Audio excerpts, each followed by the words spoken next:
Lo primero que te sale es gritar, o sea, tu cuerpo te pide gritar de terror, pero de terror puro, y no puedes.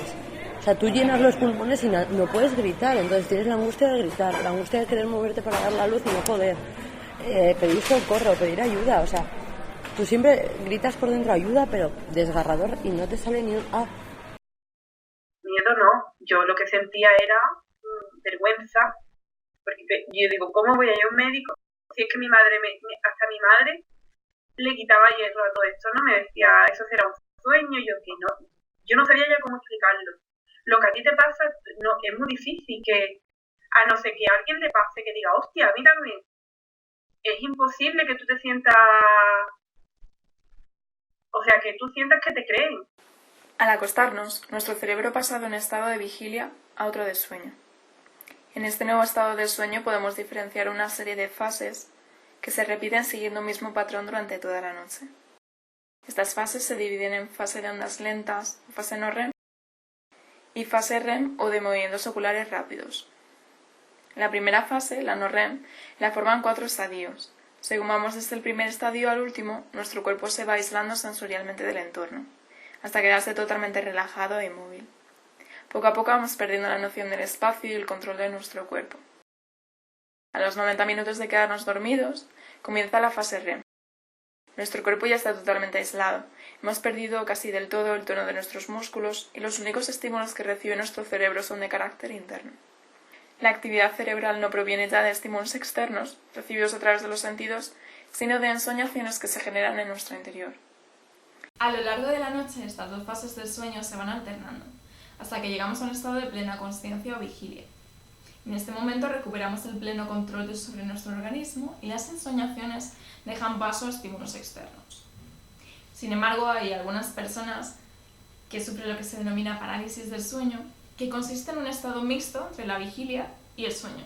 No pasaba verdaderamente mal porque yo creía que eso era peligroso. Yo estaba segura de que lo que me pasaba no era un sueño. La gente, no, eso es una pesadilla. Yo decía, ¿cómo va a ser una pesadilla? Es que la gente que me decía, yo es que también he tenido una pesadilla malísima, es que eso no es una pesadilla. Yo no lo catalogaría como un sueño.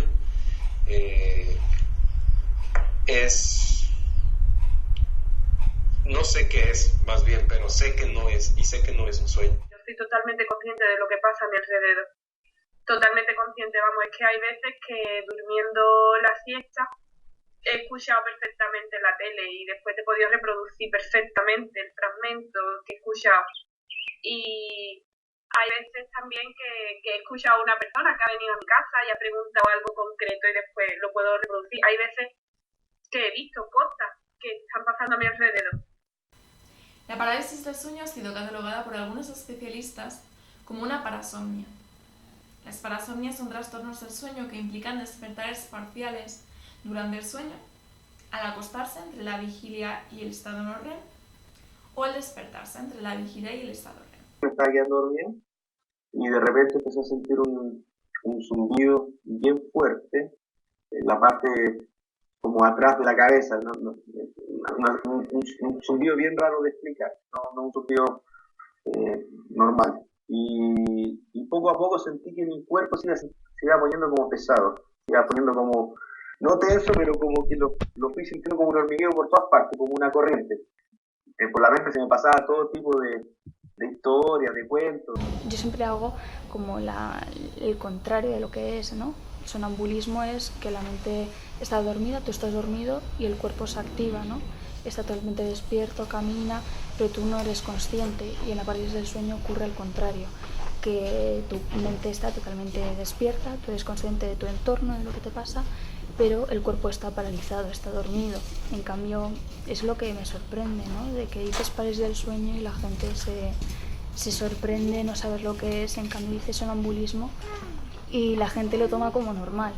Un 7% de la población va a tener una parálisis de sueño en su vida. Es como un estado disociativo entre la vigilia y el REM. Es como si estuviéramos dormidos, pero la actividad cerebral está despierta. Y la característica de la fase REM es que tenemos atonía muscular, es decir, que los músculos no responden, están totalmente relajados. precisamente para evitar las pesadillas y que nos podamos mover y caer. Pero si a una persona el cerebro está en vigilia, pues está consciente, pero no se puede mover. Y con frecuencia sufre alucinaciones, que pueden ser visuales, pueden ser auditivas o pueden ser cinéticas. Estas alucinaciones son proyecciones de los sueños que están teniendo como dormidos sobre la realidad que están percibiendo como despiertos. Yo nunca tuve alucinaciones. La habitación o el cuarto donde yo estuviera, lo veía siempre más nítido. O sea, si estaba en un episodio de parálisis, abría los ojos, como que la noche no era tan noche, es más como una luz blanca por todos lados.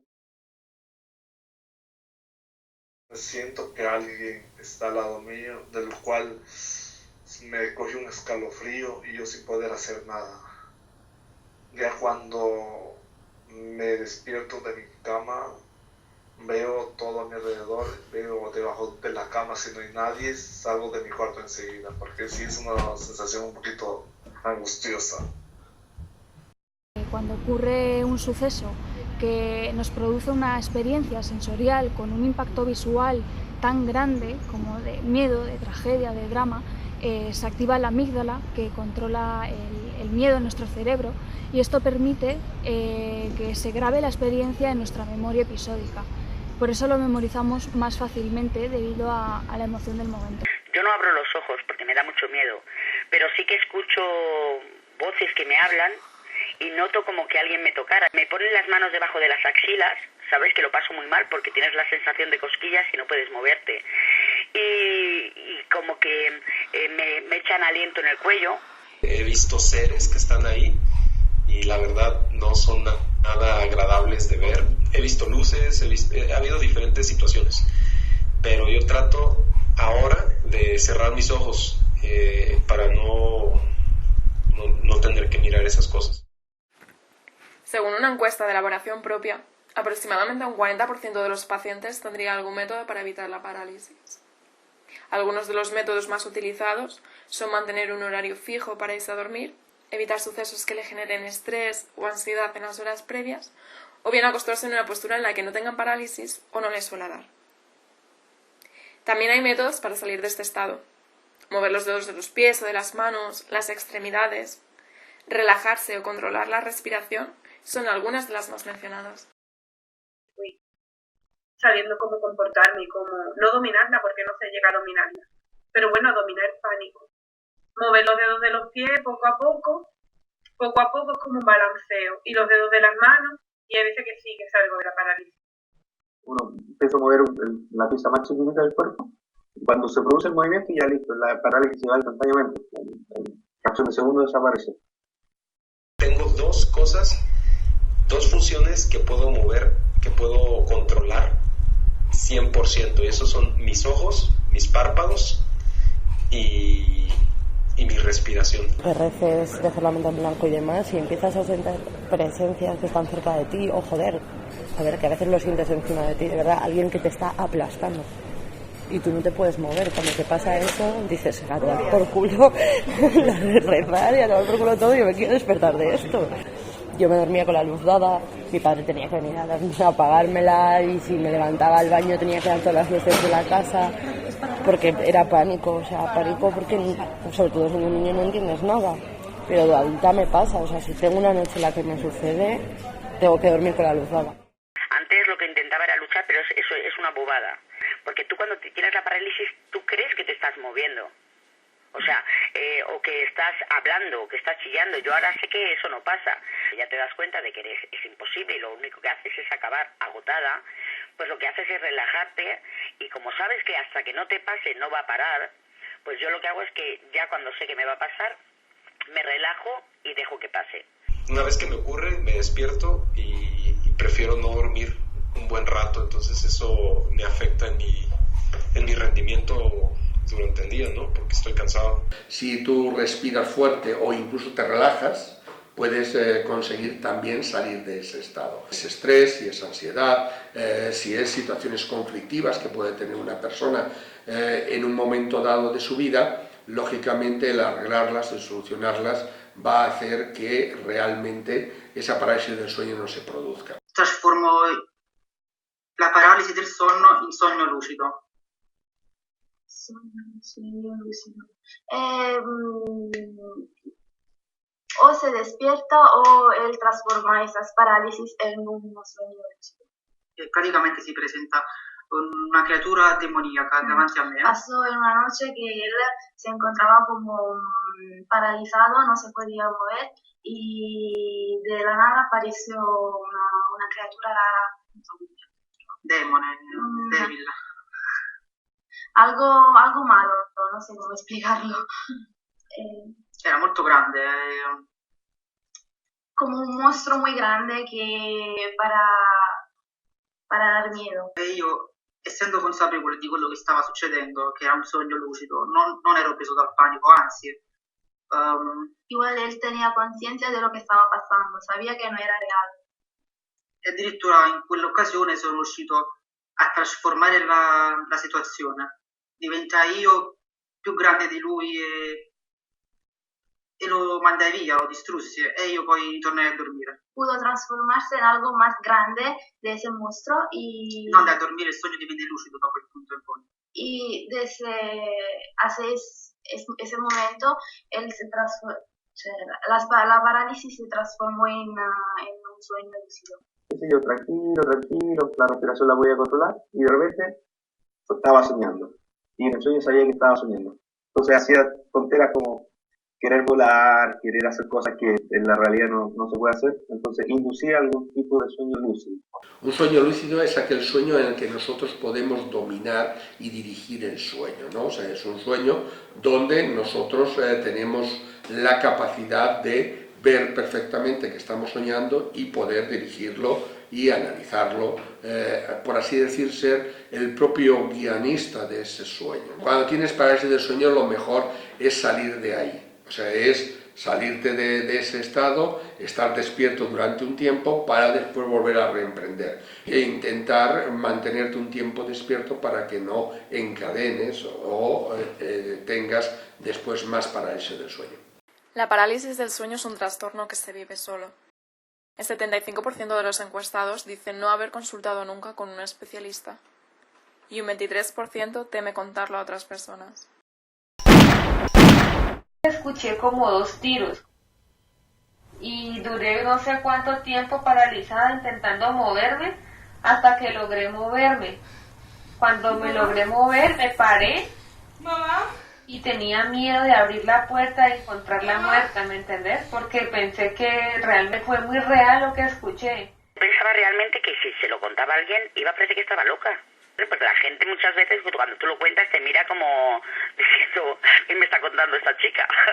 Mis hermanos, a un par de ellos les ha ocurrido, aunque no tanto como a mí, pero les ha ocurrido, entonces comprenden lo que es. Ya hasta saben que cuando empiezo a respirar agitadamente me despiertan y me dicen, ¿te está ocurriendo otra vez? Sí. Entonces compruebo que sí puedo conscientemente controlar mi respiración porque me ven hacerlo. Con 13 años dices, yo le contesto a alguien y hasta luego. No, claro que no, y de mayor tampoco porque, pues eso, no... A ver, hay mucho miedo socialmente a las enfermedades psicológicas, o sea, es pánico. El psicólogo me di cuenta que realmente no entendía lo que yo le estaba diciendo y dejé de poner mi confianza en que la ciencia fuera a entenderlo. ¿Sabes qué pasa? Que también tengo una enfermera que no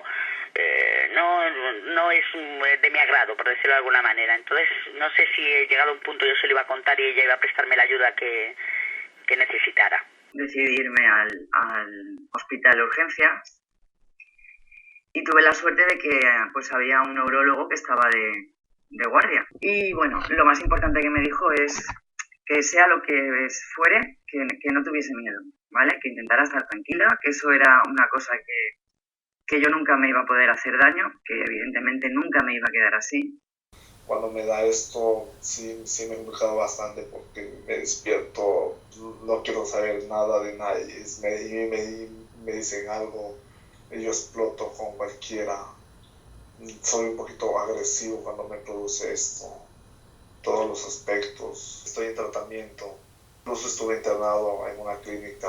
Sin que caso que no baje la parálisis hay que tomar medidas extremas. Que es totalmente natural, es normal y que no tienen que preocuparse. Y sobre todo Muchas veces se manda medicación, pero es que no hay que mandar una medicación. O sea, es simplemente el relajarse y el ver que es algo normal. A un sonámbulo no le mandan medicación. Es algo totalmente benigno y es lo primero que hay que pensar. Conseguir que una persona, cuando tiene esos problemas, hable con nosotros y vea que lo que él está pasando se va a ver reflejado en un espejo, ¿no? Con este reportaje nosotros queremos aportar nuestro granito de arena para que poco a poco las personas con parálisis del sueño puedan decir abiertamente que la tienen, sin miedo a ser juzgadas o catalogadas.